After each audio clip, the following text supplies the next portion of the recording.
திராவிட முன்னேற்றக் கழகம் தற்பொழுது மிகப்பெரிய ஒரு ஊழலை செய்வதற்கான அடித்தளத்தை போட்டிருக்கிறது. நேற்றும் இன்றும் தற்பொழுது தமிழகத்தில் மிகப்பெரிய முதலீட்டாளர் மாநாட்டை முதல்வர் ஸ்டாலின் அவர்கள் தொடங்கி வைத்திருந்த நிலையில் சுமார் 2.50 லட்சம் கோடி முதலீடு செய்ய உள்ளதாக தமிழக அரசு மீது தற்பொழுது பல்வேறு நிறுவனங்களும் கூறியுள்ளது.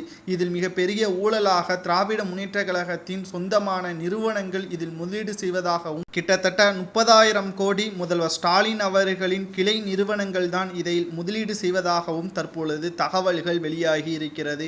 பல கோடி ரூபாய் லஞ்ச பணங்களும் சரி, கருப்பு பணங்களும் சரி தற்பொழுது இதன் மூலமாக வெள்ளப்பணமாக மாற்றப்படுகிறது என்றும், முதலீட்டாளர்களின் தொகைகளை தற்பொழுது அவர்களது வங்கி கணக்கில் இருந்து பெறப்பட்டு இவர்களது கருப்பு பணத்தை முதலீடுகளாக மாற்றப்படுவதாகவும், இதற்காக பல கோடி விலை பேசியிருப்பதாகவும் தற்பொழுது தகவல்களும் வெளியாகி இருக்கிறது. ஏற்கனவே மணல் கொள்ளையின் மூலமாக திராவிட முன்னேற்றக் கழகத்தின் மூத்த அமைச்சராக இருக்கக்கூடிய நமது துரைமுருகன் அவர்கள் சுமார் 60,000 கோடி மெகா ஊழலை மணல் கொள்ளையின் மூலமாக செய்திருக்கிறார். இதற்கான விசாரணையும் அமலாக்கத்துறை அதிகாரிகள் தொடர்ந்து நடைபெற்று வருகிறது.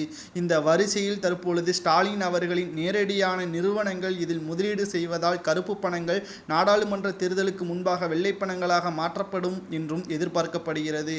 அதன் காரணமாகத்தான் முதலீடு மாநாட்டை தேர்தலுக்கு 3 மாதங்கள் இருக்கும் நிலையில் தமிழகத்தில் நடத்தப்பட்டு வருவதாகவும் பல விமர்சனங்களை எதிர்க்கட்சி தலைவராக இருக்கக்கூடிய எடப்பாடி பழனிசாமி அவர்கள் முன்வைத்துள்ளார். தற்பொழுது அனைத்து இந்திய அண்ணா திராவிட முன்னேற்றக் கழகம் ஆட்சியின் பொழுது தொடக்க ஆண்டாகவே முதலீட்டு மாநாடு நடைபெற்றது என்றும், மேலும் பல்வேறு நாடுகளுக்கு எடப்பாடி பழனிசாமி அவர்கள் சென்றுள்ளார் என்றும், அப்பொழுது எதிர்க்கட்சியாக இருக்கக்கூடிய திராவிட முன்னேற்றக் கழகம் எந்த ஒரு கருத்துக்களையும் செய்யவில்லை என்றும், தற்பொழுது முதலீட்டாளர்கள் மாநாட்டை தமிழகத்தில் நடைபெற்று வருவதற்கு மிக முக்கியமான காரணம் நாடாளுமன்ற தேர்தலையொட்டி கருப்பு பணங்களை வெள்ளைப்பணமாக மாற்றுவதற்கும் இவர்களது குடும்ப சொத்துக்களை பெருக்குவதற்கும் என்ற விமர்சனத்தை முன்வைத்திருக்கிறார் எடப்பாடி பழனிசாமி அவர்கள். இதை பற்றி உங்களது கருத்துக்களை கமெண்ட் வாயிலாக கூறுங்கள். நன்றி, வணக்கம்.